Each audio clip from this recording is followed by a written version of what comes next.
Well, good morning, everyone. Today, we have a Kenwood system going in an HHR. Yay! Let's take a look and see what we're putting in it. Let's grab Fernando. Look at this thing. So this is the rear seat delete model, huh? Yeah. And what are you doing so far? What are you trying to do? I'm taking this passenger side panel. Yeah? Because the factory Sirius XM tuner is right here. Oh. So what we do is we're gonna run the extension. Okay. Be ready. Well, obviously he's keeping his Sirius XM, but what other stuff is he getting? This stack of stuff here behind me. Let's talk about it, because everybody likes to talk about car stereo equipment, right? So we got going in here is the DDX 394 SAT. Basically, this is a 394 that comes with the Sirius XM tuner in the box. He brought us this guy right here. This is the little Kenwood 4-channel multi-purpose amplifier, car, boat, marine. It's waterproof, conformal coated amplifier. This is similar to like the Alpine or Pioneer brick amp. That's just the Kenwood version of it. We're gonna go ahead and put some Kenwood Exelon 7-inch speakers in the doors, along with some tweeters up in the dash. This is cool because these come with those brackets. You guys have seen us use it. One of the configurations on the bracket is for factory GM, so we'll get to show you that. He's adding in a backup camera, more backup cameras.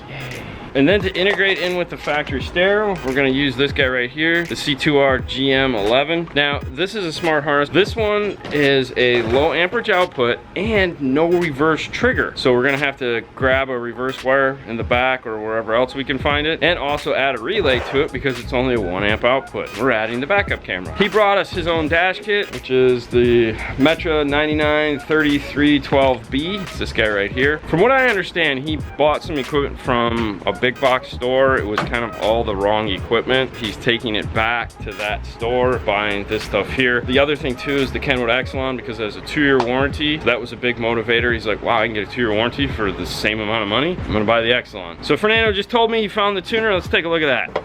So here's the antenna we want. Let me go grab the stuff we're gonna plug into it to show you that. There you go. So this is the iData-Link SAT1, and then this guy right here. So this is a 20-foot extension. We get these off of Amazon. This SAT1, if you guys have never seen it before, is designed to just plug right into here. And then normally this would be like hopefully somewhere up there in the dash, but because it isn't, we have this extension here. That's gonna plug into there. We'll put some heat shrink over this, and then this will go all the way up to the tuner that's gonna be up there. Well, the good thing about this is like we're doing the backup camera. That means that the backup camera wire is gonna come through the boot here and come down this side of the car. Yay! Awesome. Hey, and I bet you the reverse lights are somewhere right here. I'm so happy. Are you? Yes. You're always so happy. Oh, look at me. So that's our starting point on this car. We just wanted to get that off first to verify that's where it was. We thought it might be over here, but then popped off these little panels that there's down here, and we could see the little XM logo on the tuner. So like, I think it's right here. Let's get that off and just verify. Now we're gonna go ahead, pull the radio out, figure out where we're gonna put the satellite tuner in the dash, the brain box, get all that stuff. We're all gonna put it in. Well, let's just follow along, shall we? You ready? I'm ready. Of course you're ready. You already started. Now I need to get started.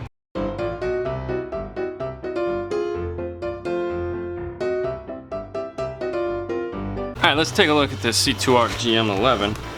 Now this car doesn't have steering wheel controls, so this unit, the C2Rs, that basically denotes that they're not built-in steering wheel control units. They typically have a output for a steering wheel control, so like at a later date, if it did have steering wheel controls and you want to add them, this little flag right here talks about it. This is basic as far as, these are what we call a chime module and a wrap retention. Wrap stands for retained accessory power. That's basically when you turn the key off, the radio stays on until you open the door. It'll also do amp turn on if there is a premium sound system in there. What we want to look at is the red wire right here where it says it's a 1 amp max. That means this only has 1 amp of turn on, nothing else. So it's enough to trigger the radio, and that's it. What we're gonna do is we're gonna add a relay to this. Now normally I would just steal the relay off of one of these harnesses that we used the other day that I didn't use, because these are great, they're tiny, they're compact. However, what I'm gonna do today is I'm gonna use one of these so that we can show you how to wire this up. So the first thing I like to do is remove this metal bracket. Now the nice thing about this particular instruction manual is it gives us this right here. This is how to actually wire up the relay. So if you're like, hey, what is he talking about? Well, there's also a diagram on here. But if you're not doing this, if you're doing one of the other ones we have previously talked about, well then you're not gonna have this. So what we wanna get is a couple pieces of wire. We want a piece of red, we want a piece of black, we want a piece of yellow. Now just in case you're wondering, this is just regular 18 gauge primary wire. So now we're gonna go ahead and put some slide terminals. These are insulated slide terminals. On the back side of the relay, which this camera's not gonna do a really good job showing us, there's numbers. There's an 85, an 86, a 30, 87, and 87A. Now what we wanna do is put our ground in 85, put our constant 12 volts in 87, and put our new accessory into 30. This here and here are important. If you take and put this guy here into 30, what happens is 30 and 87A, which is the center pin, make contact when this is off. So if you have the constant 12 volts plugged into this, and this is laying in the dash, and something somehow magically gets into the center pin here, it's live, so you could blow a fuse. Now, some people like to just take an extra one of these, put it over the center pin, just to be safe. There's nothing wrong with that. You can also put a piece of heat shrink over it if you want to just protect it. Now, this open one here is gonna be for the accessory coming out, the 1 amp trigger. That's gonna plug into 86. So now our relay is all hooked up and ready to go. Now this method is the exact same method you'd use if you were trying to put a relay on your remote turn on. The only thing you'd swap out is this red wire would be your remote turn on input, and obviously this red wire here would be your remote turn on output. We'll go ahead and beauty it up a little bit. Now I like to just tape up around the connections here. I don't like to tape up over these if I can avoid it. So really the only thing you need to worry about insulating is those little edges where they could actually touch some metal or something like that. So I like to do it like this. Now what we need to do is tap into our constant 12 volts and ground. So we're gonna go ahead and spread the wire apart here and here. Go ahead and get our lengths right. Alright, so now we can just finish prettying this up here. Alright, so the only wire we're not going to use is this little light green one here. This is because this was the steering wheel control output as we talked about earlier, so we're just going to go ahead and cap that one off. Now we have our backup camera wire here, and we can go ahead and add that into this now because we've added the relay and we have enough amperage for it.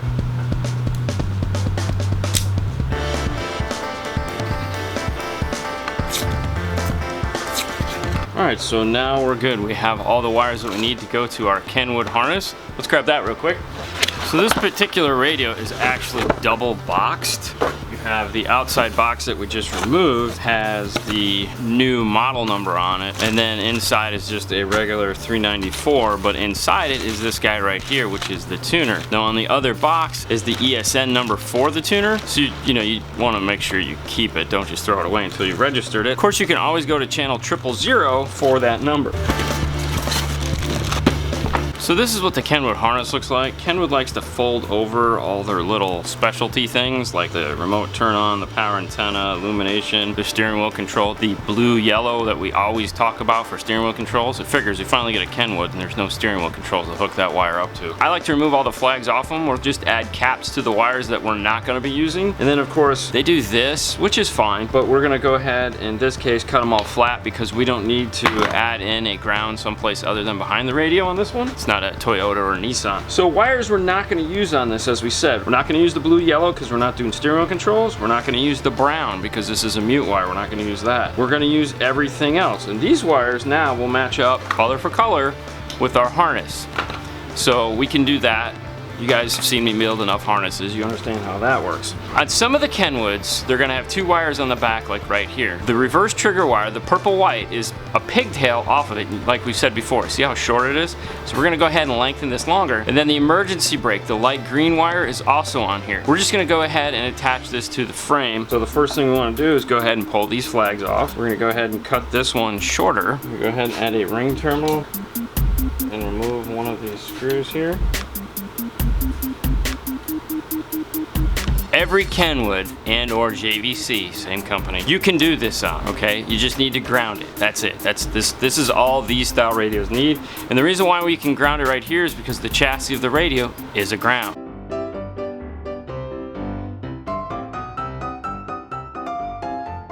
Now we're lucky in that this guy here has this giant grommet that we can run through. We've gone ahead and Fernando snaked it through here. Now he's getting it out the bottom. Come on, man. Get your finger up in there. So on this particular camera, it has a small end like this and then a big end like that. So when you're snaking it through, it's always easier to do the small end through the grommet if you can. He's already mounted the camera up and got it all zip tied in place, so now he's just gonna pull this little end through, get it where it needs to be, all zip tied up along here. There you go, camera wires through. When you're doing these, make sure you get these put back together. Perfect, especially this one here. Like in this case, we didn't have to remove this, that's a good thing, but you gotta make sure you snap these all together and that they lock in place, because water will come through those. And if water gets through those, it's gonna leak into your car and it's gonna ruin stuff.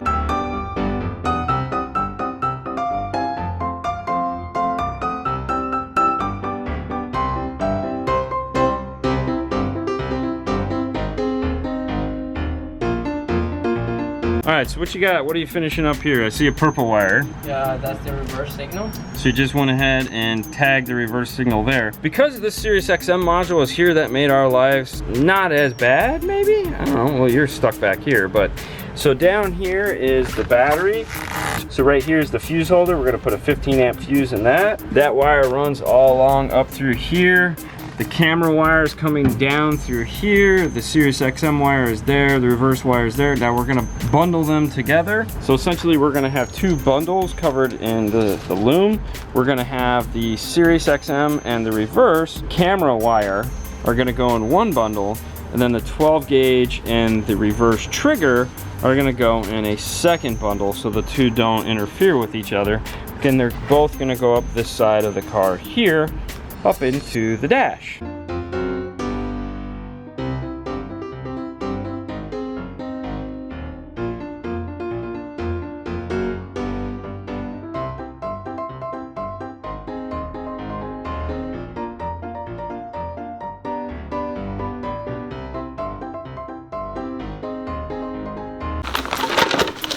Like the best kits, this one comes with a pocket. Make sure you dump it out. Now, this kit is, see these tabs up here? Not every install requires these tabs. So what you want to do is grab your factory radio and check it, see how they look, match them up just like this. As you can see, this factory radio doesn't have these, so what we need to do is grind these off.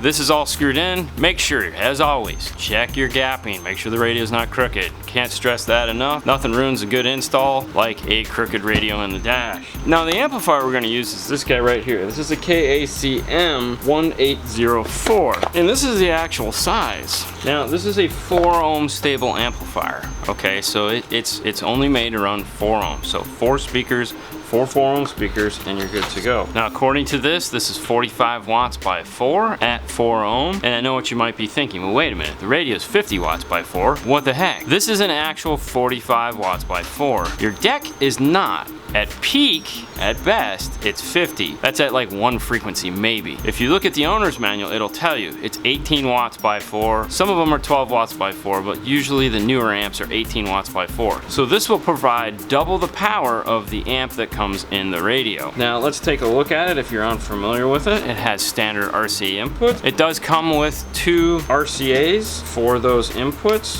that are 3 feet long. So you have 2 3-foot RCAs in the box. You also have the main power harness in the box. Some really long zip ties in the box. 4 screws, a couple smaller zip ties. This amplifier can be either high level input or low level input. If you're going to do high level input, all you have to do is cut these RCAs.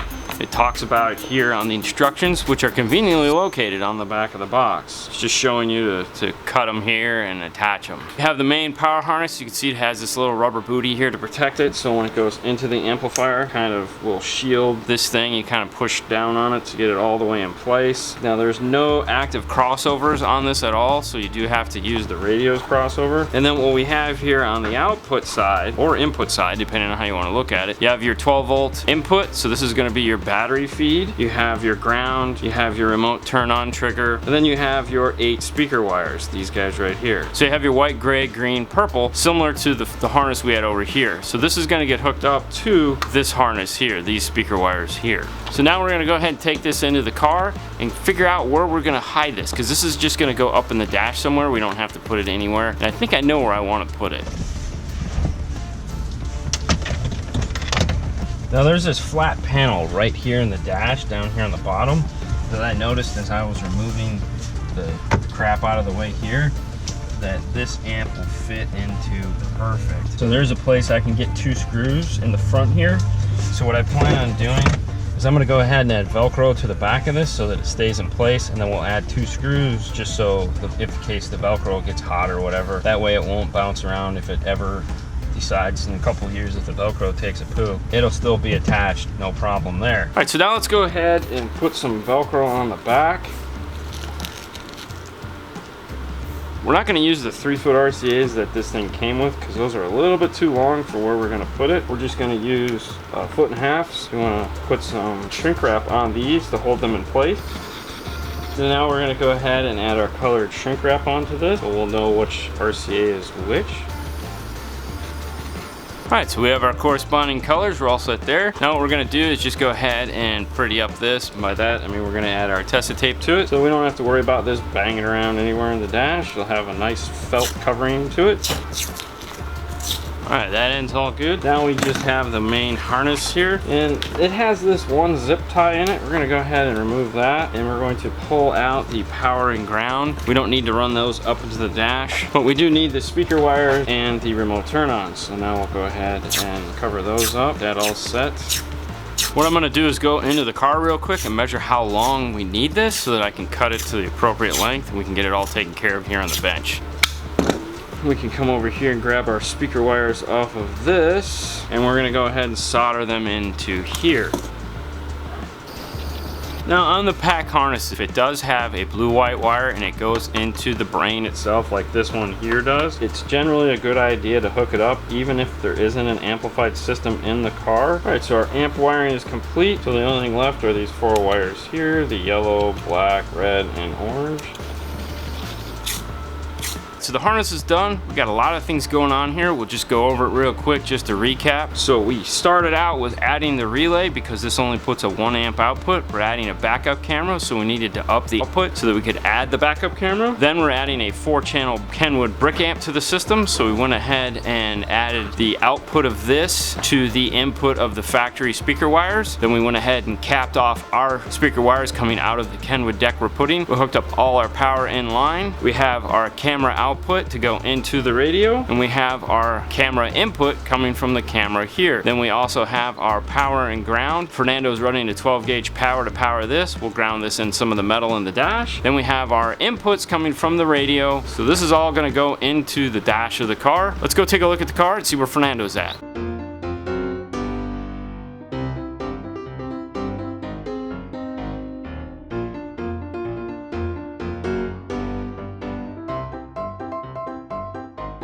Alright, so this is our rear speaker here, and we want to replace it with this guy here. It's going to be a substantial improvement. I mean, this is like a 6, this is a 7. And how we're going to make it happen is with this guy right here. This has these little clip back here. These little nuggets right here, and those are made to go into this. So what we want to do is remove all of this area here, here, here, here, and keep the rest. I can just tell you from experience, sometimes that's hard to do because these do typically break off, but these are super sensitive. Don't just grab it and start breaking. Use your knife and cut through it, and then you can kind of start breaking it away. Go ahead and cut here. There you go, you have your spacers that you need. Now we want to cut this one off here.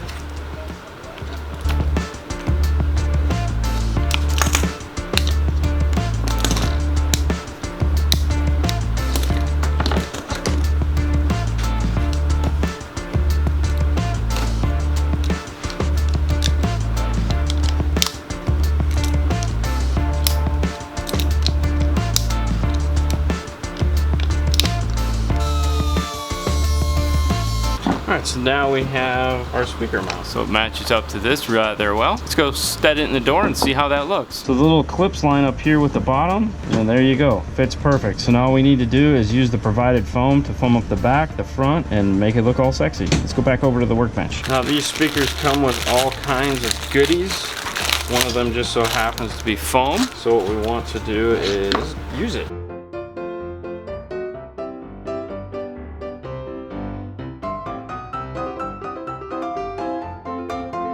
Alright, so we have them built into their factory locations. Now the one other thing, like we said, these Kenwoods come with all kinds of goodies. This is probably one of my favorite parts of this speaker, is this particular foam that it comes with. This is like a fast ring style. It comes with an 1 1/8" foam here that is designed to go onto the front of the speaker, just like this. So very similar to the fast ring style acoustical front thingies. So there we go, that brings it up to the same height as the factory speaker. So this will go ahead and couple with the door panel and push all that sound through the grill. Now, I forgot to mention, these particular speakers are the KFC X183Cs. Let's take the speaker over there.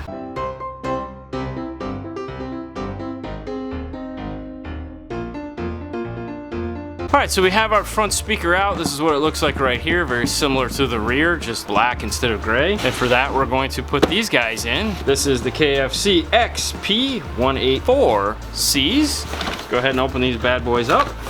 Now these look very similar to the rears, just these are the components. And these also come with all the cool foam that we just used. It comes with the 2 tweeters, and of course the tweeter crossovers here. But what we want to get to is this cool mid bass. There's the mid bass.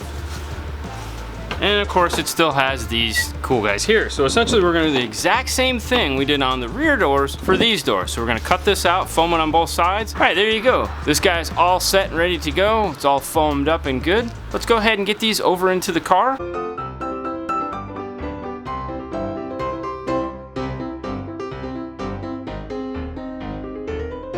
Go ahead and get this factory tweeter out of here. So the mount is part of the tweeter, so we won't be reusing this, but we will be reusing this connector here. We're gonna cut this off and add this in so that our panel will just snap back into play. So with that being said, what we wanna do is remove our tweeter from this housing, figure out how this is going to go in there. That might be an option. So what we like to do now is, since we have these little pieces of foam left over, we can go ahead and add those here to the side of the tweeter mount, just like this. Alright, so our tweeter is mounted in place. Now what we want to do is connect up our crossover, this guy right here. So I think I'm going to do is I'm going to drill a hole right here so that we can tuck the crossover up into this.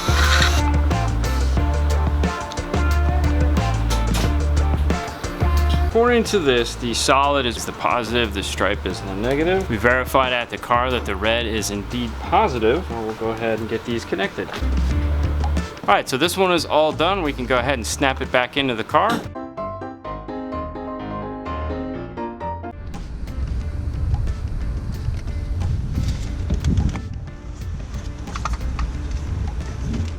All right, so we can go ahead and unplug the power connector from this. Set this over here for a minute. Go ahead and get this plugged into the factory radio harness. Get the camera. Now what we want to do is feed the amps connector down. We'll run our RCAs up.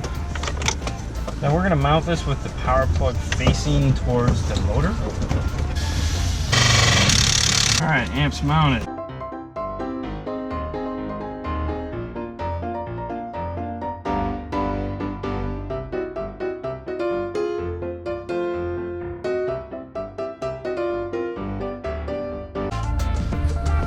Demonstration off, language, front camera, rear camera. I want to turn rear camera on. Go ahead and shut the door for me real quick. So we've talked about it before. In Kenwood, you actually go in and turn the cameras on in the pre-setup. So we've set all that up. We can go ahead and select finish.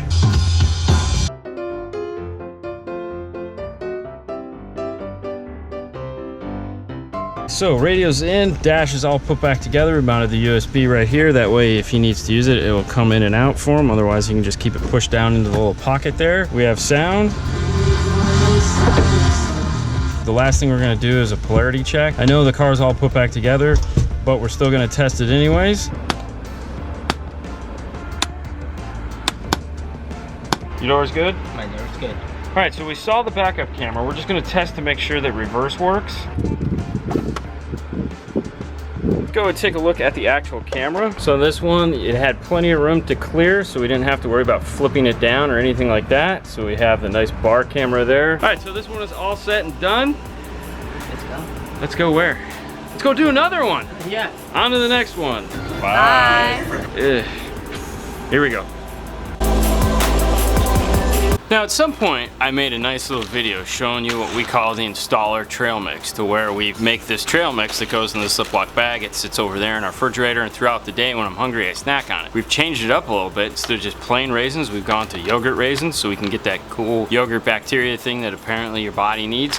So we switched that up a little bit. Now the one thing I will recommend when you're going to make this is refrigerate them and get them hard. You don't want to put these things in semi-melted or anything like that. And it's real simple. Just dump them into the bag here.